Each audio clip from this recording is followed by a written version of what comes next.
하나님의 말씀 같이 보겠습니다. 마태복음 25장 1절로 13절의 말씀 함께 보겠습니다. 마태복음 25장 1절로 13절의 말씀 같이 교독해서 읽겠습니다.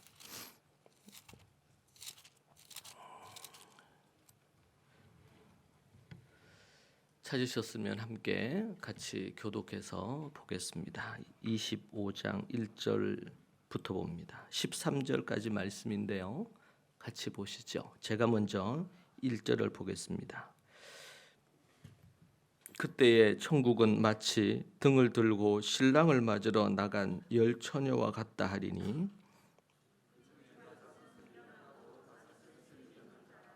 미련한 자들은 등을 가지되 기름을 가지지 아니하고 신랑이 드디 오므로 다 졸며 잘세.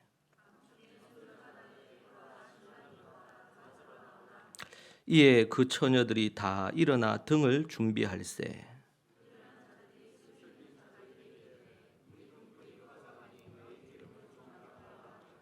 슬기 있는 자들이 대답하이르되 우리와 너희가 쓰기에 다 부족할까 하노니 차라리 파는 자들에게 가서 너희 쓸 것을 사라 하니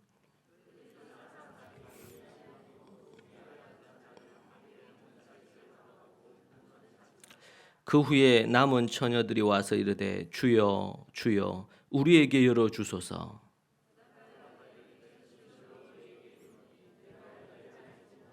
같이 봅니다. 그런즉 깨어 있으라 너희는 그 날과 그 때를 알지 못하느니라. 아멘.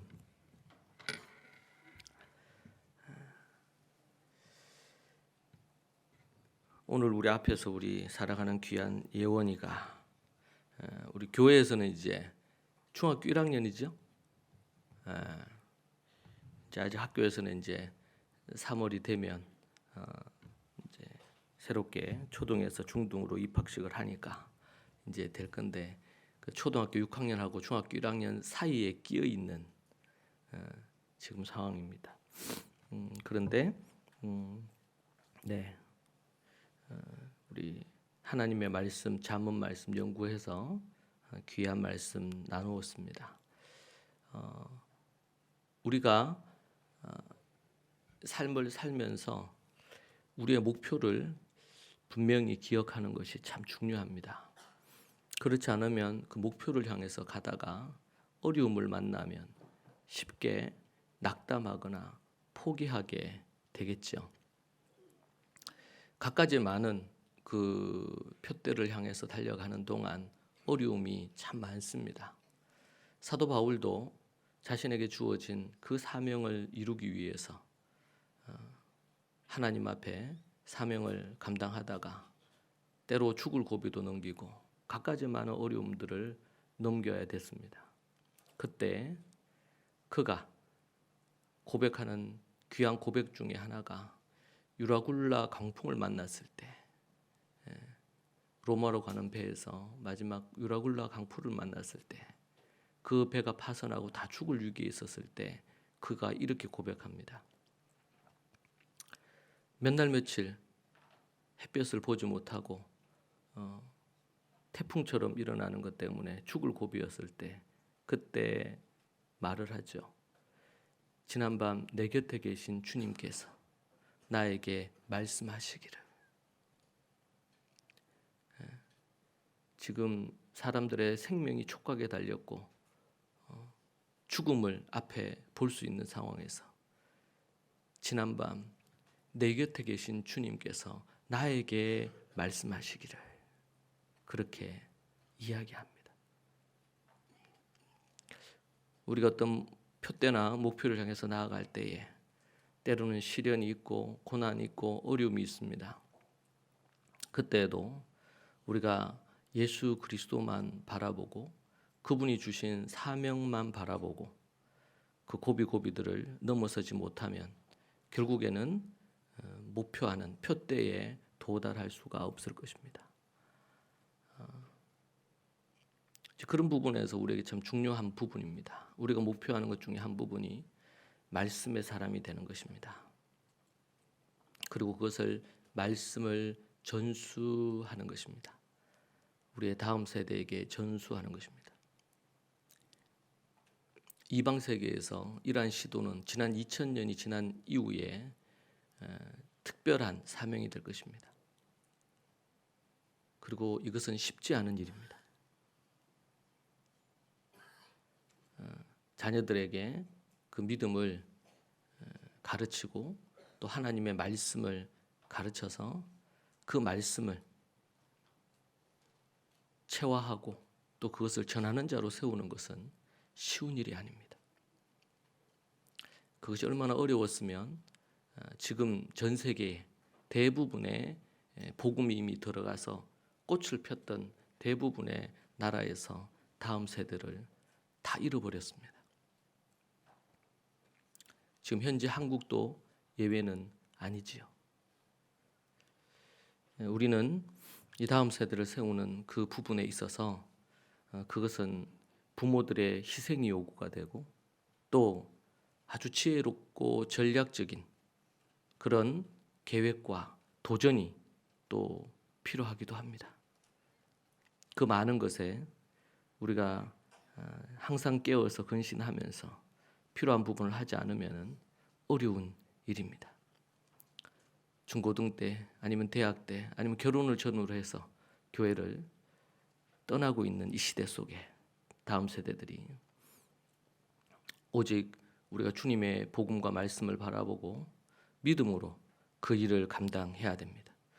그것은 어떤 특별한 이벤트도 아니고 프로그램도 아니라 하루하루 우리가 해야 될 일입니다.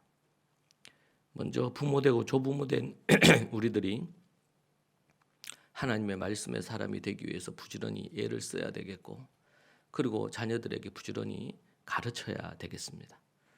그리고 그 자녀들이 윗세대보다 훨씬 더 나은 세대로 세워지기 위하여 부단한 노력과 싸움과 투쟁이 필요합니다. 쉬운 일이 결코 아닙니다. 매우 어렵고 힘든 일입니다. 또 주님의 은혜와 능력을 사모하면서 그분의 능력을 받지 못하면 이룰 수 없는 일이기도 합니다. 쉬운 일이었으면 지금 전 세계가 다음 세대를 잃어버리지 않았을 것입니다. 선택과 집중이 필요합니다. 목표와 표대에 맞는 그 부분 외에는 다른 것들은 다 제거해야 됩니다. 그러지 않고 몰입해서 집중해서 결과를 만들어낼 수가 없습니다. 그리고 이 일은 혼자 할 수 있는 일이 아닙니다.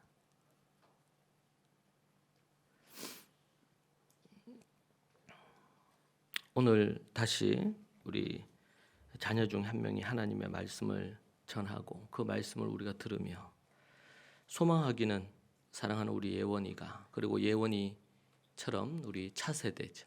다음 세대 우리 자녀들이 정말 하나님 말씀에 흠뻑 젖어서 예수로만 충만하고 오직 예수님을 위해서라면 자신의 생명도 바울이 고백한 것처럼 조금도 귀한 것으로 여기지 않는 그런 일꾼으로 세워지기를 원합니다.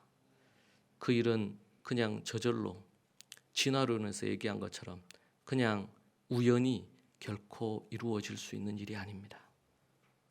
누군가의 희생과 땀 흘림과 눈물과 때로는 누군가의 죽음 위에 핏값 위에 그것이 만들어지는 것입니다.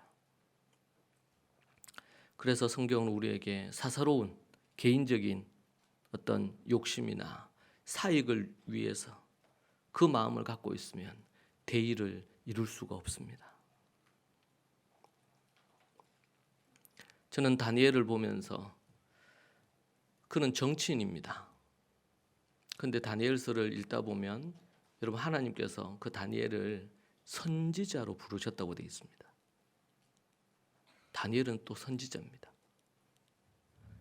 직업적으로는 정치인입니다. 그런데 그는 어릴 때부터 강보교육부터 시작해서 하나님의 말씀을 하야하는 교육을 하고 유치나 초등 1학년 때부터 하나님의 말씀을 연구해서 하부르트 하는 것을 시작을 해서 이제는 13살 그때로부터 시작해서 하나님의 말씀을 가르치는 일을 시작합니다. 본격적으로. 그러고 보니까 예원이가 이제 13살, 14살 되는 거죠. 맞나요? 14살. 올해로 이제 14살. 이스라엘로 가면은 바르 미츠바 할 나이죠. 그때부터 본격적으로 하나님의 말씀을 전하는 설교자로, 우리 교회로 한다면 복음 전도자로, 복음의 일꾼으로 쓰임 받는 것입니다. 우리가 그러한 목표와 비전이 없으면 우리는 새 속에 물든 이 세상의 흐름에 우리는 살아갈 것입니다. 그러면 여러분 더 이상 소망이 없습니다. 우리 아이들 그냥 별탈 없이 공부하고 필요하면 대학 가서 직장 갖고 살아가는 그런 자녀로 만들기 위함이 아니고 오직 예수 그리스도의 복음이라면, 그리고 그분의 말씀을 전하고 가르치는 일이라면 생명을 걸 줄 아는 사도 바울이 이 모든 것들을, 사도 바울이 가지고 있었던 모든 백그라운드를 배설물로 여기고 오직 예수 그리스도를 알고 그 예수 그리스도를 전하고 몸된 교회를 세우기 위해서 사도 바울이 전 세계를 돌아다니면서 교회를 개척하고 세웠죠. 그가 그 65세의 생이 끝나는 그날까지 그의 인생에는 은퇴라는 것이 없었습니다. 오직 복음을 로마에 전해서 로마에서 전 세계로 복음이 전해질 그것을 소망하면서 예수 그리스도를 아는 일과 그 예수 그리스도를 전하는 일과, 그리고 예수님께서 승천하시면서 모든 민족으로 제자를 삼아서 아버지와 아들과 성령의 이름으로 침례를 베풀고 내가 너희에게 분부한 모든 것을 가르쳐 지키게 하라.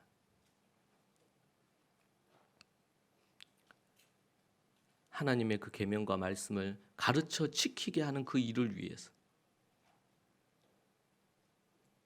여러분들이 가정에서 해야 될 것은 그 하나님의 말씀을 가르쳐 지켜 행하도록 만드는 일입니다. 예수 그리스도의 복음과 말씀에 입각해서 살도록 가르쳐 지켜 행해야 됩니다. 그것이 중요한 것입니다. 가정과 학교와 교회에서 그것을 우리가 해야 됩니다. 자녀뿐만 아니라 부모들도, 조부모들도 그리 해야 되겠죠. 그리고 다음 세대인 자녀들을 그렇게 교육해야 됩니다. 그래야지 한 세대는 가고 다음 세대, 그 다음 세대가 와도 하나님의 놀라운 부흥의 역사는 계속 이어질 수가 있어요. 그렇지 않으면 한 세대가 끝나고 나면 끝납니다. 부흥도 끝나고 교회도, 그것을 여러분 우리가 지금 유럽 교회나 이런 것으로 보고 있잖아요. 그 유럽 교회처럼 똑같이 되고 있는 것이 한국 교회입니다. 이 큰 물줄기를 역류하는 것은 쉬운 일이 아닙니다. 우리가 갖고 있는 원하는 기득권을, 우리가 바라는 것들을 포기하지 않고 그것을 얻을 수가 없는 법이지요. 우리 사랑하는 자녀들이 그냥 오늘 예원이가 올라와서 하나님 말씀 전했던 것처럼 이것이 그냥 하나의 이벤트처럼 우리 참 다음 세대 자녀가 말씀을 연구해서 설교할 수 있구나, 이것에 만족하는 것이 아니고 그것이 삶이 돼서 모든 민족을 가르쳐 지키게 하는 그 일이 우리의 비전이 되고 우리의 꿈이 되고, 그것이 당연히 우리 자녀들이 살아야 될 삶이 되는, 그것으로 자리하지 못한다면 여러분의 인생은 실패한 것입니다.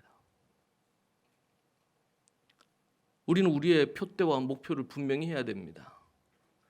오직 예수 그리스도의 복음을 위하여, 오직 그분의 말씀을 전하는 그 일을 위하여 우리는 온 힘과 모든 열정을 다 쏟아서 그 일을 감당해야 됩니다.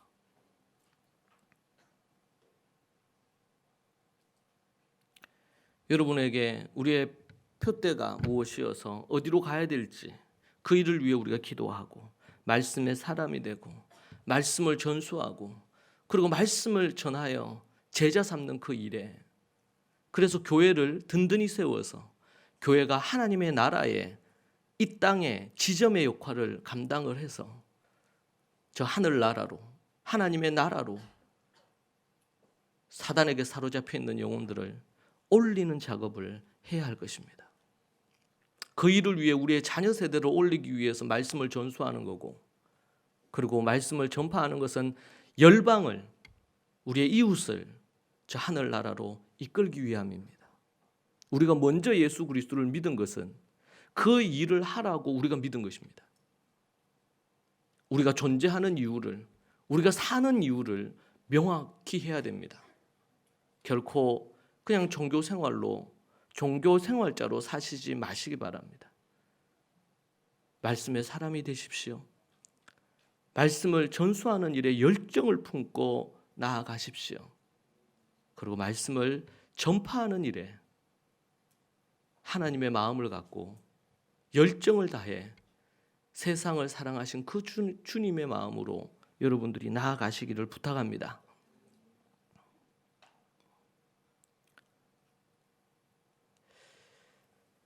저희 어머니는 제가 어렸을 때 저에게 늘 하셨던 말씀이 있습니다.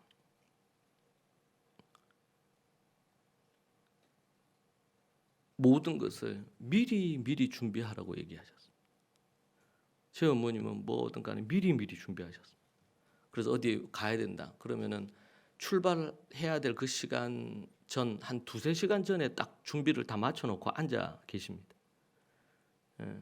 그때 이제 예수님 믿기 전에는 담배를 피셨는데 다 준비해놓고 담배 한 대를 피시고 그렇게 하시는, 그게 준비하는데 2-3시간 전에 딱 마무리를 해놓으셔. 근데 저는 그렇지 못했거든요. 늘 어머니가 보시기에 답답했겠죠. 그래서 늘 얘기하시기를 뭐든 미리 준비해라. 그 얘기를 늘 하셨습니다. 근데 그 어머니가 이제 표현을 할 때 뭐 나긋나긋하게 이렇게 하시는 게 아니셨으니까 거친 부산 아줌마잖아요. 그래서 그때는 제가 듣기가 싫었어요, 그 말씀. 근데 인생을 살면서 정말 중요한 것이 참 미리 준비하는 거구나. 근데 그거는 학교에서도 못 배웠던 것 같고, 교회에서도 뭐 그런 얘기를 들어본 적이 별로 없었던 것 같고. 근데 어머니가 그 얘기를, 제가 어렸을 때 제가 어머니 얘기하신 것 중에 잊지 못할 말씀, 예수님 안 믿으셨을 때잖아요. 그때도 늘 그 얘기를 하셨어요, 제 어머님이. 미리 창규야, 미리 준비해라. 이렇게 얘기 안 하셨죠? 네. 아직 준비 안 했나? 이런 공부하는 학생들이 학기를 시작할 때 끝을 생각하면서 많이 공부를 한다면 좀 다르지 않겠습니까? 계획을 세워서 언제까지 어떤 것을 한번 보고, 그리고 나서 문제를 또 풀어보고, 또 그리고 어려운 문제도 풀어보고, 이런 것을 만약에 계획을 세워서 미리 학기를 시작하기 전에, 제가 학생들에게도 늘 얘기하는 거, 그 얘기를 하거든요. 선생님들도 얘기하고. 만약 그렇게 한다면 아주 좋은 결과가 있겠죠. 근데 그게 쉽지 않아요. 그래서 여러분, 제가 요즘 기도하거나 또 생각하게 되는 것 중에 하나가, 정말 우리가 중요하게 여기는 것이 있는데 그 중요하게 여기는 그것이 정말 중요한 것인가, 그런 생각을 하게 됩니다. 우리 아이들에게도 그렇잖아요. 영어나 수학이나 이런 걸 잘해. 그러면 나중에 이제 기대할 것이 많아요. 물론 그게 중요합니다. 그런데 더 중요한 것은 오늘 얘기처럼 뭐든 간에 미리미리 준비하는 습관이 만약에 몸에 배인다면, 아니면 또 어떤 것을 할 때 뭔가 깊이 생각하는 이런 훈련이 좀 된다면, 그러면 참 좋겠죠. 그리고 사람들과의 관계를 어떻게 맺어야 될지, 인간관계에 관련된 부분들에 대한 것이 참 중요하구나, 인생을 살아가는 데 있어서. 도리어 정말 우리에게 필요한 것을 못 배우는 경우들이 많은 것 같아요.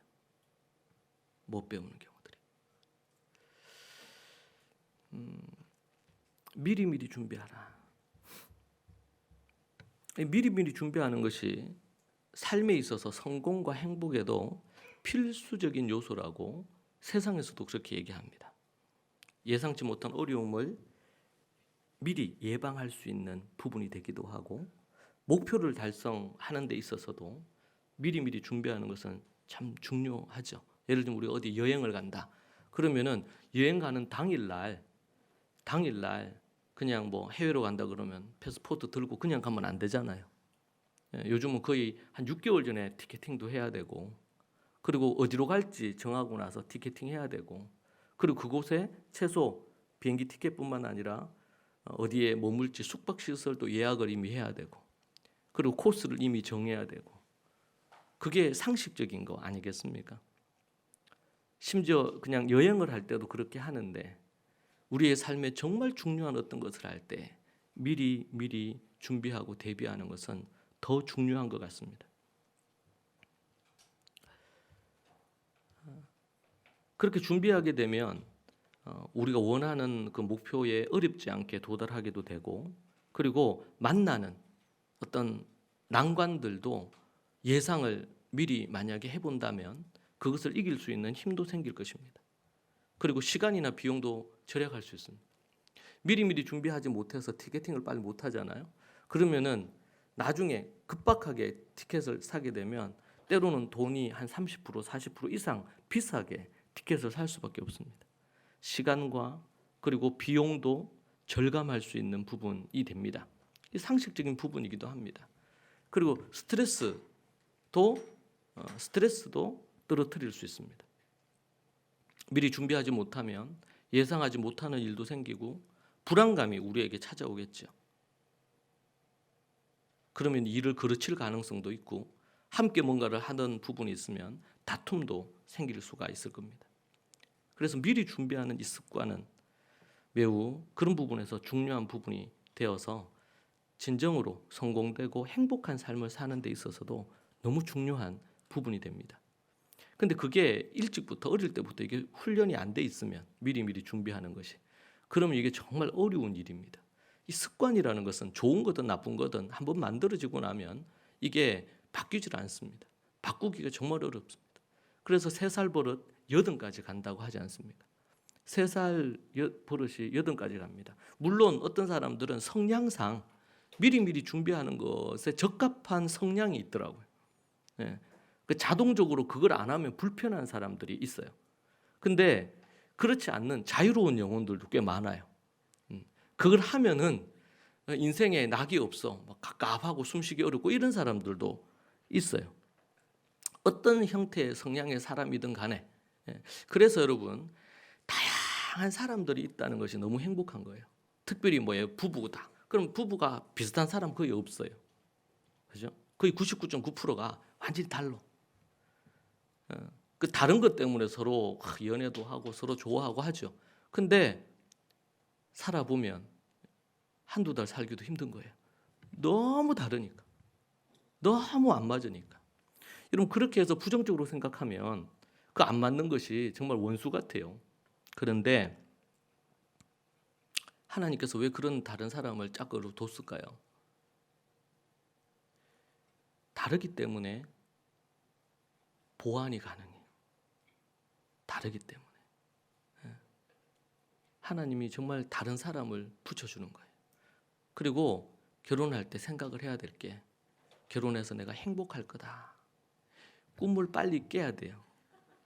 세상적인 인간적인 행복이 거의 불가능할 가능성이 있어요.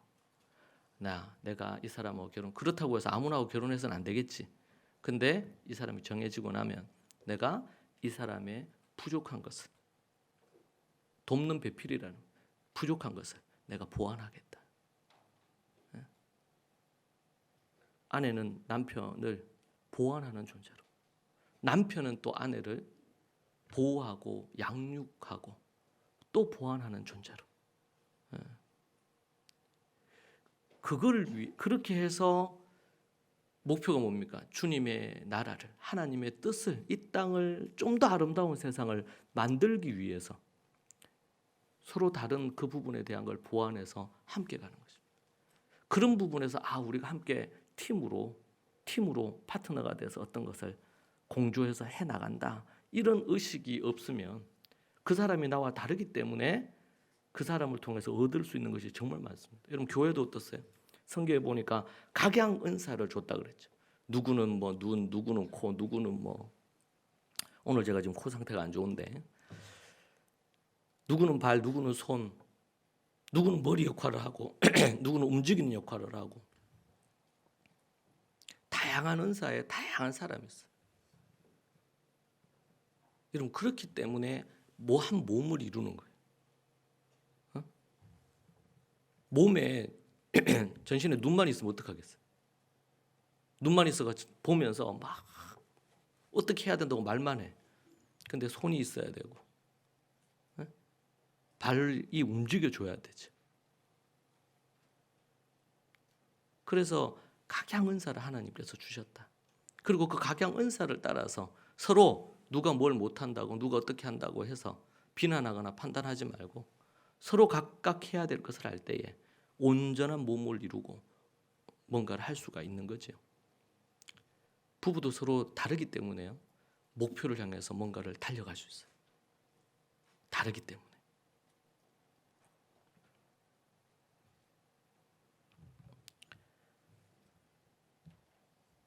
성향은 다를 수 있습니다. 그러나 미리 준비해야 되는 것에 대해서는 이것은 이견이 없어요. 그 성향에 맞다고 미리 준비하고 안 맞다고 미리 준비 안 해도 되는 게 아닙니다. 좀 다르게 준비될 수는 있어요. 그러나 미리 준비하는 훈련은 무조건 모든 이들이 돼야 됩니다. 그래서 세상에서는 이렇게 얘기합니다. 개인적으로 준비해야 될 거. 어제 제가 잠깐 어떤 자료를 보니까 60대 때 해야 될 게 있답니다. 저도 이제 60대를 향해서 가는데, 그래서 궁금해서 봤어요. 60대 때 해야 될 게.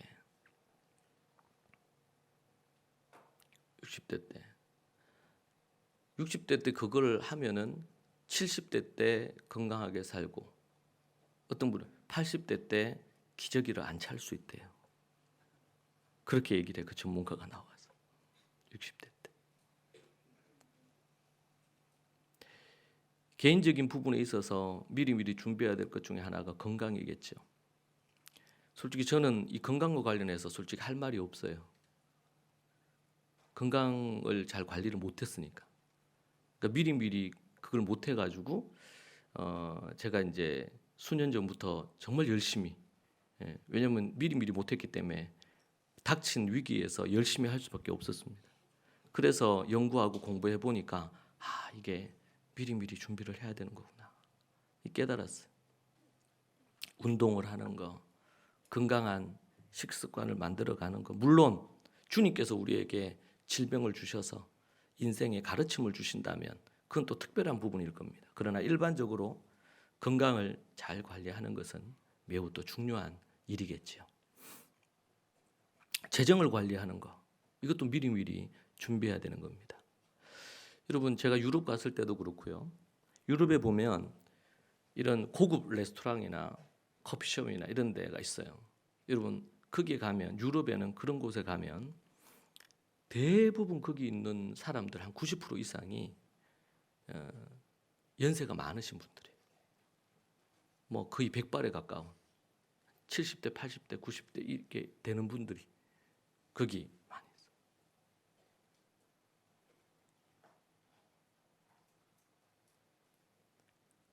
근데 20대들 주로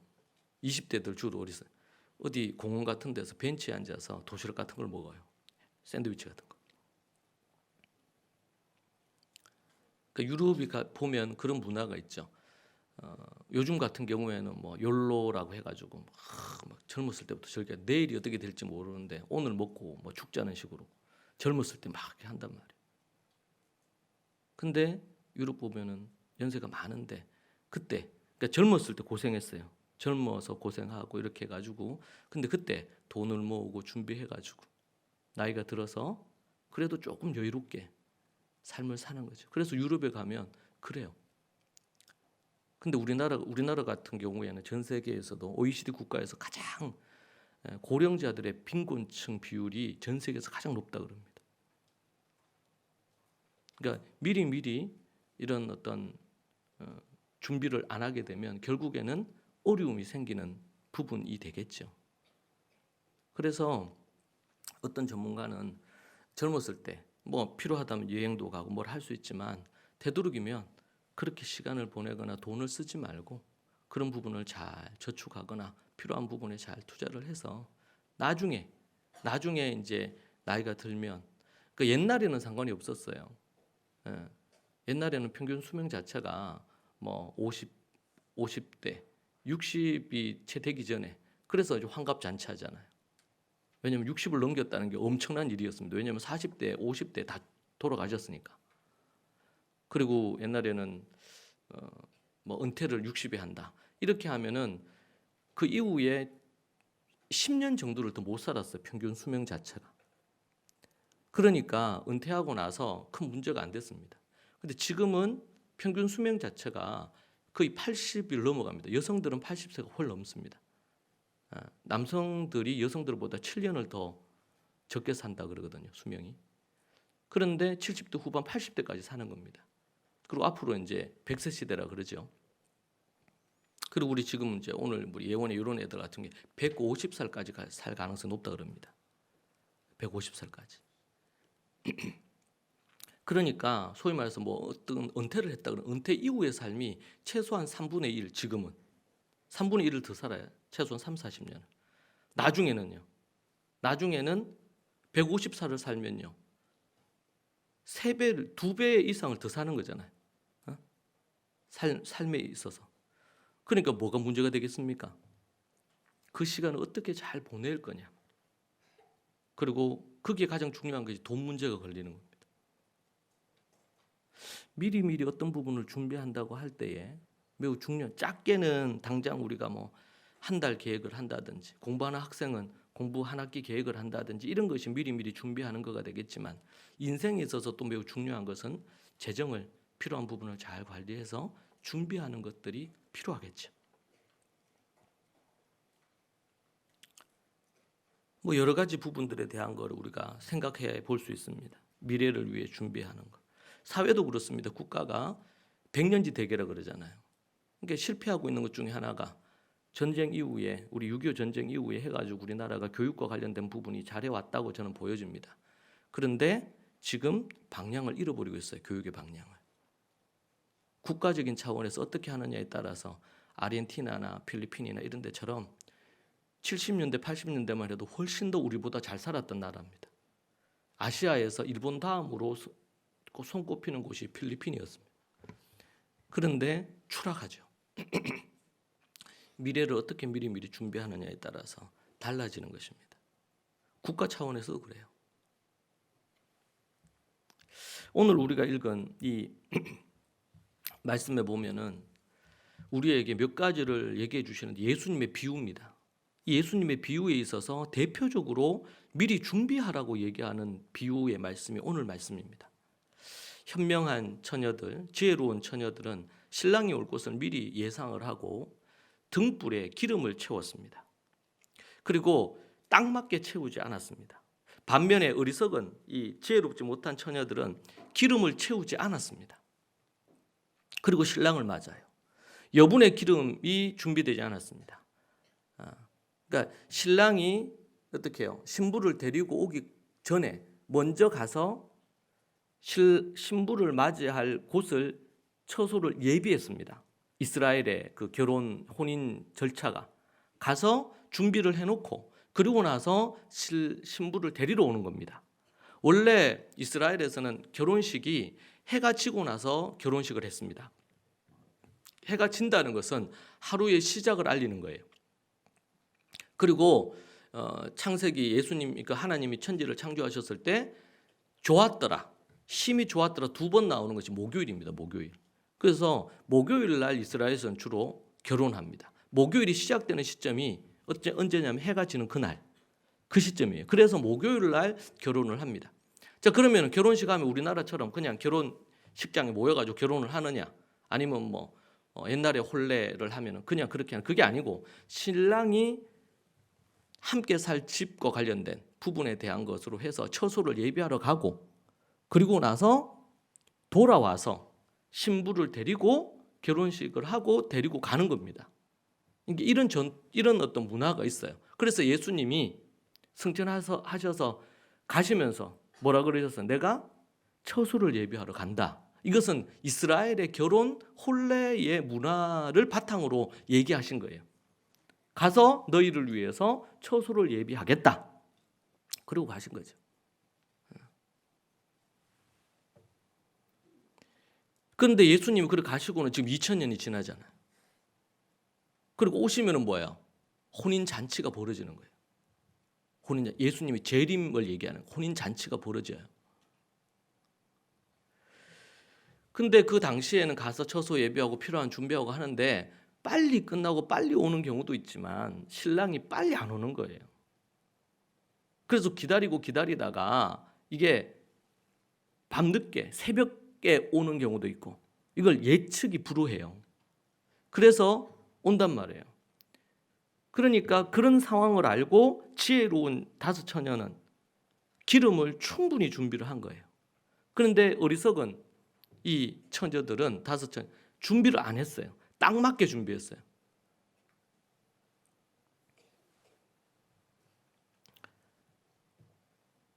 여분의 기름을 준비하지 않은 거죠.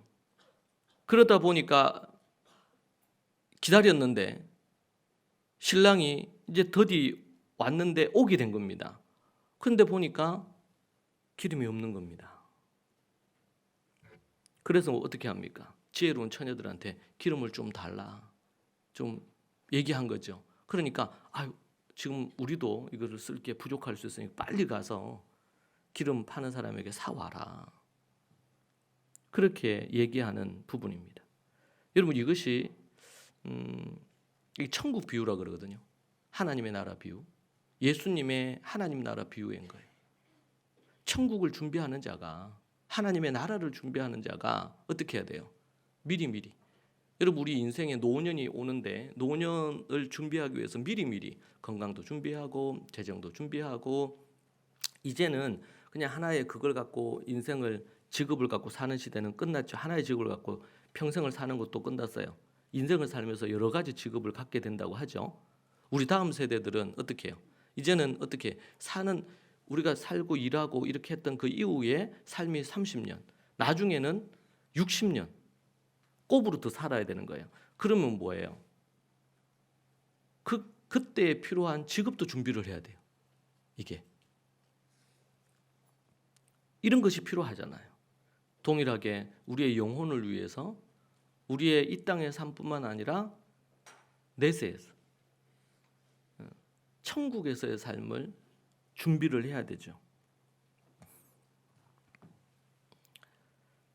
그런 부분에서 미리 기름을 준비한, 그리고 충분히 여분의 기름을 준비한 이 지혜로운 여인에 대한 얘기를 합니다. 천국 하나님의 나라에 들어갈 자들은 뭐 해야 된다? 미리 준비해야 된다. 미리. 그래서 이 기름이 성령님이 아니냐, 뭐 여러 가지 이제 해석을 합니다. 비유를 해석할 때에. 근데 여기서 이제 핵심에 매우 중요한 것은 미리 준비하라는 겁니다. 닥쳐서 준비하지 말고, 발등에 불 떨어져서 뭔가를 하려고 하지 말고 미리 준비를 해라. 하나님의 나라를, 천국을 예비하고 미리 준비를 해라. 누가 천국에 들어갈 거냐? 천국에 들어가는 조건들이 있지 않습니까? 예수님을 믿는 믿음과 믿음에 확정된 열매, 삶이 없이는 천국에 들어갈 수가 없어요. 이 땅의 것에 마음을 두고 새 속에 물들어서 사는 이들은 천국 문 앞에서 내가 너를 도무지 알지 못한다. 주님, 제가 전도도 열심히 하고 헌금도 많이 하고 뭐 이렇게 했는데 주님 저를 모르시나요? 마태복음 7장에 도무지 내가 너희를 모르겠다. 하나님의 계명에 합당하게 하나님의 말씀을 지켜 행하는 자가 천국에 들어가는 겁니다. 우리는 자꾸 착각을 해요. 예수님을 믿으면 천국 간다고 생각합니다. 그거는 맞는 말입니다. 그런데 우리가 착각을 할 수 있어요. 이스라엘에서는 믿는다는 이 단어 자체가 행위를 다 포함하는 겁니다. 제가 종종 예를 들죠. 결혼식 할 때 머리가 팥뿌리가 되도록 사랑하겠느냐, 병 들었을 때도 뭐 이렇게 사랑하겠느냐, 예 사랑하겠습니다. 그거는 입술의 고백으로 사랑을 확정할 수 있는 게 아닙니다. 어떤 약속이에요? 내가 내 생이 끝날 때까지 이 사람만 사랑하겠다. 남자로 여자로는 내가 이 사람만 사랑하겠다. 그래서 그때 고백 안에 뭘 포함하고 있어요? 평생을 이 사람만 사랑하는 것을 포함하고 있어요. 내가 예수님을 믿겠습니다. 이렇게 할 때는 이때까지 나를 위해 살던 그런 사단의 종되어서 살았던 그 삶을 이제는 포기하고 이제는 주님을 위해서 주님의 계명을 지켜 행하는 삶을 위해서 내 평생 그렇게 주님을 위해 살겠습니다. 이제는 내가 내 신랑으로 사탄 마귀를 내 신랑으로 삼고 살았는데 이제는 예수님을 내 신랑으로 삼고 그분의 말씀이면 어떤 거든 목숨을 걸고 지켜 행하면서 그분의 뜻을 행하며 살겠습니다. 그것을 약속하는 것이 구원 간증을 하고 침례를 받는 겁니다. 침례를 받는 것은 결혼식이에요. 결혼식. 그러니까 침례를 함부로 받으면 안 돼. 침례를 내가 받았다 그러면 이제는 예수님의 신부가 돼서 이제는 그러니까 바람 피면 안 돼요. 뭐 돈을 사랑하거나 다른 종교에 기웃거리거나 뭐 점보로 다니거나 그러면은 끝나는 겁니다. 살인, 간음, 뭐 도덕질, 음란을 품고 살고 게으르고 나태하게 살면 안 돼요. 혹 그런 게 있으면 속히 회개하고 돌이켜야 됩니다. 마음에 쓴마음 품고 그렇게 살아가서 안 돼요. 이제는 주님의 신부가 된 거니까 신부에 합당하게 삶을 살아야 되는 것이죠. 그것을 포함하고 있는 것이 믿음입니다. 믿음. 근데 이제 구원파에서 얘기하는 이 믿음에 대한 부분들 그냥 예수님 그냥 우리 믿으면 다 끝난다는 거예요. 살인하고 간음하고 도둑질하고 이렇게 해도 구원에 아무나 하등의 문제가 없다는 거예요. 왜? 과거, 현재, 미래 모든 죄를 예수님이 다 사해 주셨기 때문에 내가 지금 누구를 죽여? 나는 죄 사함을 받았기 때문에 누구를 죽여도 천국 가는데 문제가 없다. 여러분 성경 어디에 이런 가르침이 어디 있어요, 천지에? 예수님 뭐라 그러셨어요? 주여 주여 하는 자가 다 하나님 나라에 들어갈 것이 아니고 하나님의 뜻대로 행하는 자가. 그래서 앞에서 마태복음 5장, 6장, 7장에서 7장 21절에 나오는 말씀이 이게 주여 주여 하는 자마다 이 말씀이 앞에 나오기 전에 뭐 했어요? 옛사람은 살인하지 말라 했지만 나는 너에게 명하노니 미워하는 자마다 살인하는 자라. 그 뭐 하지 말라는 겁니까? 뭐 하지 말라는 거예요 지금? 살인하지 말라는 거야? 미워하지 말라는 거예요? 미워하지 마라. 미워하는 것이 곧 살인하는 거야. 간음하지 말라 했지만 나는 너에게 명하노니 음욕을 품지 마라. 여러분 다시 좀 고민해 보세요. 예수 믿을지 말지. 예수님을 믿는다는 것은 음욕을 품지 않기로 결정하는 거예요. 내 안에 음욕이 일어날 때 어떻게 살아야 돼요? 죄와 싸우기를 어떻게 싸워야 된다고? 피 흘리기까지. 여러분 죄와 싸우는데 피 흘리기까지 싸우고 계십니까? 피 흘리면서 죄와 싸우기 위해서 피 흘려야 된다는 거예요. 그렇게 싸워봤냔 말이에요. 아니면 그냥 대충 살아. 뭐 대충 게으르게 살고 대충 그냥. 근데 예수님이 나를 위해 십자가에 달려 죽어서 나에게 생명을 주셨다. 이 은혜가 너무 크다. 그러면서 내가 게으르게 살아. 나태하게 살아. 성경이 계속 우리에게 얘기하는 게 뭡니까? 깨어 있으라. 깨어 있으라. 마태복음 5장, 6장, 7장은 이건 너무 충격적인 얘기예요. 예수 믿는 자들이 어떻게 살아야 될지에 대한 것을 주는 거예요. 그러니까 우리가 이 한국교회가 구원파적인 신앙을 갖고 산다는 거예요. 여러분 세월호를 보세요. 그 선장부터 그 세월호가 구원파가 운영하는 거 아닙니까? 그러면서 뭐라고 얘기해요? 그들이 교리적으로 저 어린애들이 다 죽어도 쟤네들은 지옥 갈 거니까 아무 상관이 없는 거예요. 저들을 살려낼 마음이 없어. 왜? 지옥 갈 인간들이니까. 근데 자기는 살아야 되겠다는 거지. 그 미친놈이죠. 여러분 잘못된 교리가 인간성을 완전히 파괴하는 거예요. 상식을 무너뜨리는 거예요. 꽃다운 아이들이 그렇게 해서 애들이 살릴 수 있었어요. 근데 왜 못 살렸습니까? 여러 가지 연유가 있지만 그 중에 하나는 잘못된 교리적인 가르침의 부분이 있는 거예요. 만약에 상식적인 선장이고 그 관계자였다면 모두 다 살리기 위해서 애들이 배에서 나와서 다 뭐예요? 배 밖으로 나오도록 규명적게 다 입었잖아요. 그러면 거기 나와서 뛰어내리게 하면 되잖아. 근데 왜 그렇게 해? 저들이 죽어도 아무 문제가 없다는 거예요. 여러분 이것이 얼마나 왜곡된 교리가 주는 이 충격이 얼마나 큰지 몰라요. 여러분 믿음이 우리 믿음은 뭘 다 포함하고 있습니까? 행위를 포함하고 있는 거예요. 행위를. 그러니까 예수님 뭐라 그랬습니까? 주여 주여 하는 자 다 천국에 들어갈 것이 하나님의 뜻대로 행하는 자가 천국에, 하나님의 뜻대로 행하는 자가 천국에 들어가는 거예요. 여러분 믿음을 행위와 결코 분리시킬 수가 없는 거예요. 믿음이 인노라 하면서 사기치고 거짓말하고 막 이런 걸 할 수 있단 말이에요. 내가 연약해서 옛사람이 살아있어서 그렇게 했다 그러면 즉시 회개하고 돌이켜야 되겠지. 근데 거듭난 자는 그렇게 살 수 없어요. 근데 만약에 그렇게 살고 있다, 거듭나지 않았든지 아니면 거듭났다고 잘못 착각하고 있든지, 성경은 우리에게 각성할 것을, 깨어있을 것을 계속 요구하고 있어요. 깨어있을 것을. 우리의 구원이 이미 우리에게 주어졌지만 아직 완성되지 않았습니다. 우리의 구원은 계속 이루어 가야 되는 거예요. 성경은 우리에게 그걸 얘기해 주고 있어요. 근데 진정으로 거듭나고 하나님의 택한 백성은 끝까지 그 길을 갈 겁니다. 그런데 그렇지 않는 이들은 가룟 유다처럼, 사울 왕처럼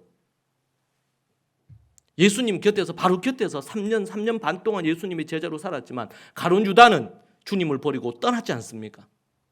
그는 전도도 했고 설교도 하고 사역을 다 감당했지만 떠났지 않았습니까? 사울 왕도 그랬죠.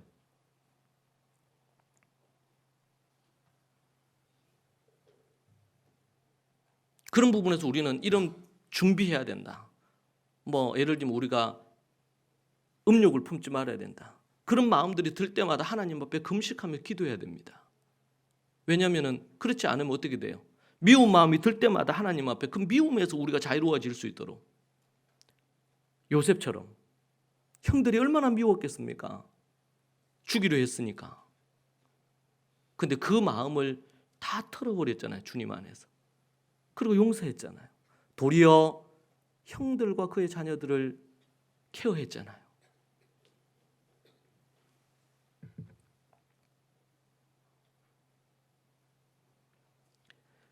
우리는 자칫 잘못 바리새인들처럼 어떻게 행하라고 하는 것은 구원받은 우리들에게 해당 안 되고 다른 사람들에게 해당된다 생각하면서 우리에게 적용하지 않으려 할 수 있습니다.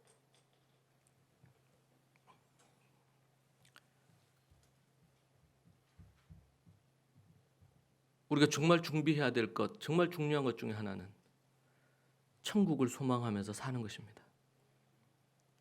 우리 주님의 재림을 소망하면서 미리미리 준비해야 됩니다. 그때가 닥쳐서 노아 홍수 때 그렇게 오랫동안 회개를 촉구하고 방주에 들어올 것을 권했지만 사람들이 들어오지 않았습니다. 도리어 비웃었습니다. 욕했습니다. 여러분 우리가 천국을 준비해야 됩니다. 우리 예수님이 얘기하신 것처럼 하나님의 뜻대로 행하는, 그래서 이렇게 하라. 음욕을 품는 자마다, 미워하는 자마다 지옥불에 떨어진다고 얘기했거든, 예수님이 산상수훈에서. 어떤 해석자들은 이것은 너무 과한 부분이기 때문에 강조하는 것이지 실제가 아니다, 이렇게도 번역하는, 해석하는 주석가들도 있어요. 여러분, 그거 잘못된 겁니다. 여러분, 믿음으로 구원받는다는 것은 그 안에 뭘 포함하고 있어요? 사도 바울도 그렇고 살인하는 자, 간음하는 자, 감사치 않는 자, 여러분 천국에 들어갈 수가 없어요. 믿음이 있다고 하는 자들은 그 열매로 반드시 거룩하고 정결한 삶의 열매가 나타나야 됩니다. 그래서 뭐예요? 살인하지 않죠. 이제 살인이 아니라 미워하지 않는다는 거예요. 진정으로 거듭난 자들은 미워하고 나면 그렇게 마음이 아파. 내가 하나님 앞에 정결하기를 원하는데 옛사람이 일어나서 음욕을 품거나 음란한 마음이 들고 나면 그렇게 마음이 아파. 주님 앞에 죄송해요. 세상에서는 당연히 그렇게 즐기면서 죄를 짓고 미워하고 악담하고 뒤에서 욕하고 음란함을 품고 음욕을 품고 음란한 것을 보기를 즐겨하고, 이것이 너무나 당연하단 말이에요. 그런데 우리 그리스도인들은 그게 아니라는 걸 아니까 조금의 그런 것이 있으면 마음이 아파요. 피 흘리기까지 싸우는 거예요. 음욕을 품지 않기 위해, 거룩함을 위해. 우리의 삶에 일상적인 준비도 필요합니다. 우리의 미래를 위해 준비할 필요도 있습니다. 궁극적으로 더 중요한 것은 영원한 저 하나님 나라, 천국을 준비하면서 이 땅을 살아야 됩니다. 예수님이 얘기하신 것처럼 그렇게 살아야 됩니다. 그것도 미리미리 준비해야 됩니다. 그렇지 않으면 그때가 닥쳐서 닫힌 문, 혼인잔치가 닫혔는데 기름 준비 어디서 구해와서 급하게 문을 두드린다고 문이 열리지 않습니다. 홍수 났을 때 문이 다 닫혔는데, 방주의 문이 닫혔는데 아무리 두들려도 열리지 않습니다.